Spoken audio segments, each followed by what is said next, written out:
We ordered groceries to be delivered this week from Whole Foods.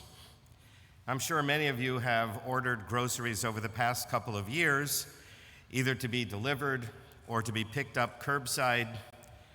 Since February of this year, though, after we received our vaccines, we stopped ordering groceries online and went back to shopping in person, wearing masks, of course, to protect the other shoppers who may not have been vaccinated. Anyway, we decided this week to order groceries online for the first time in many months, not because of COVID necessarily, just out of convenience. Anyway, for some reason, the delivery was delayed. Maybe the shopper couldn't find our address, or his or her car had some trouble, or something. But eventually, we did get our groceries, sometime after the promised time for delivery.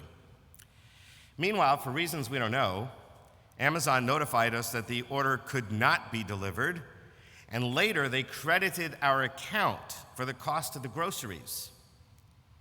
But we got the groceries, so what do? Should we consider this a one-time windfall, a gift like manna from heaven?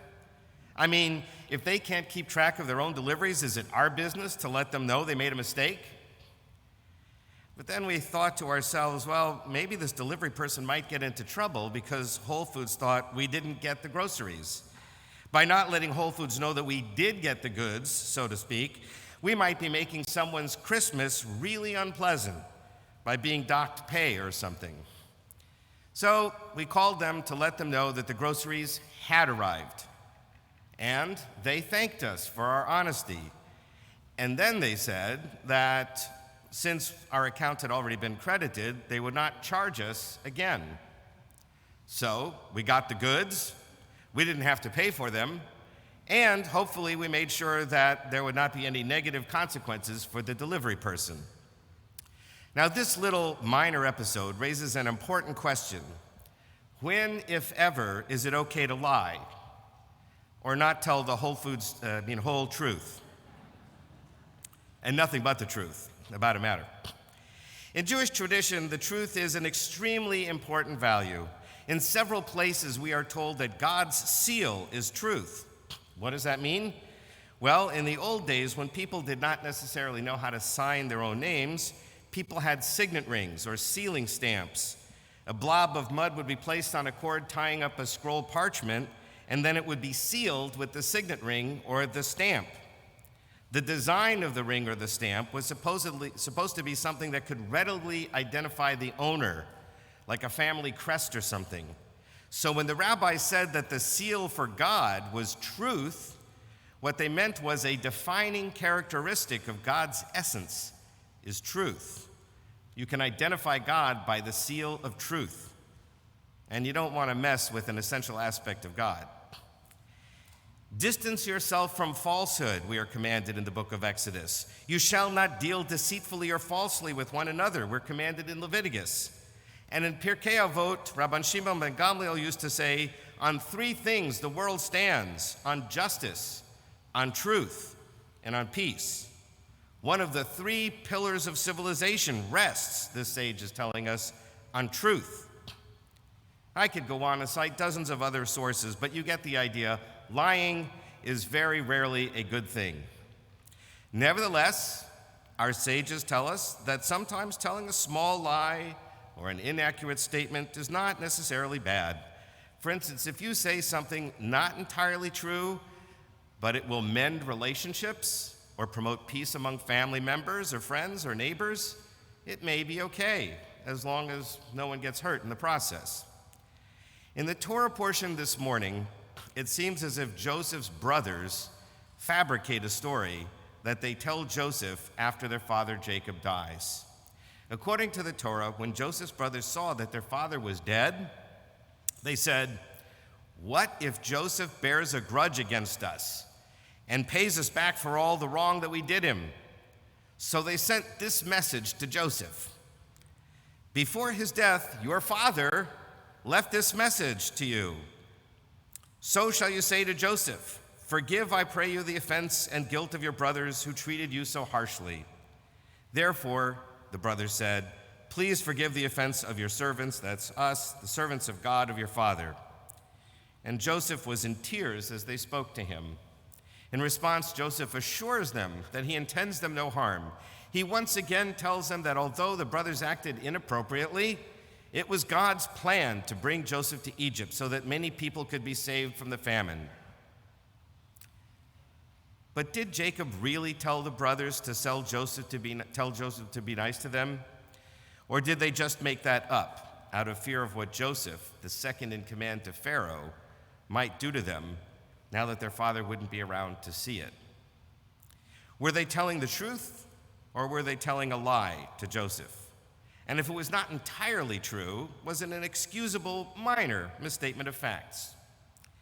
As usual in the Jewish tradition, there are many interpretations and opinions in the Bible, many different ways to read the text. So let's consider a few of them. Rabbi David Kimchi, the 13th century French Bible scholar, gives the brothers the benefit of the doubt. He writes, Jacob actually said the same thing to Joseph himself before he died. And Joseph agreed, "I won't treat the brothers harshly." But Jacob thought that Joseph might have forgiven them only out of obedience to himself, and that Joseph might afterwards renege on what he told his father. So he told the brothers to say this, or they invented it knowing that Jacob meant for Joseph to forgive them wholeheartedly. In other words, they did exactly what Jacob would have wanted them to do. However, naturally, there's another opinion. The Talmud says that there are occasions in which it is appropriate to say something that it's not true in order to preserve peace and harmony. And in this case, Jacob did not tell the brothers to tell Joseph to be nice to them. But their saying that he did was okay in order to promote peace among the brothers. But is this dishonesty really okay? Is it harmless fabrication with no ill consequences? Sarah Wolf, an assistant professor at JTS, in her commentary on this week's Torah portion, suggests that while it's certainly true the brothers' message is effective, one is left wondering if dissembling and specifically presenting their own wishes and desires in the guise of their dead fathers was really the best tactic for the brothers to take. In fact, Rashi, living 2 centuries before David Kimchi, commented that Jacob would never have suspected that his beloved son Joseph would bear a grudge against his brothers. Therefore, Wolf writes, by framing their concern as if it was Jacob's, the brothers falsely implicate their father in their own feelings of fear, guilt, and suspicion regarding Joseph. Rashi's comments help us see that the brothers are essentially triangulating here. They're drawing a third party into a relationship issue in order to resolve a conflict with Joseph. And triangulations invariably make things worse for all the parties involved. And even though, in this case, one of the parties is dead, it's still unfairly misrepresenting Jacob. But yet another commentator comes to the rescue of the brothers' reputation. A 16th century Italian commentator named Ovadia Saforno had a much more favorable interpretation of what Joseph's brothers actually said to him. According to Saforno, our brother Jacob commanded that we should say that we have to say something as that originated with us and not with him. Right? The brothers should come forward to Joseph and say, our father told us to tell you that we have a problem. But as long as we said it, it's our problem and it's not his problem. But he also told us that he didn't think that you were going to be cruel to us, and so therefore they're being honest about what Jacob actually felt. In other words, Saforno seems to say that the brothers are quite accurate in telling Joseph exactly what happened. They expressly tell Joseph that their father never doubted Joseph's kindness or intentions, but they were nevertheless worried. And so Jacob instructed them to tell Joseph their concerns as long as they expressed those concerns as their own and not Jacob's. Dr. Wolf then concludes, in this case, the brothers wouldn't be lying, and they wouldn't have been representing their father's wishes as their own. Instead, they would have admitted their own fears and explained that their father had encouraged them to make their fears known to their brother. If we take Saforno's interpretation of the brothers' claim that they acted honestly and appropriately, then it seems that as we conclude the book of Genesis, which contained many stories of deceit, jealousy, and treachery among family members, we now have some literary closure as well. The troubled family has finally been reconciled. They have been honest with each other.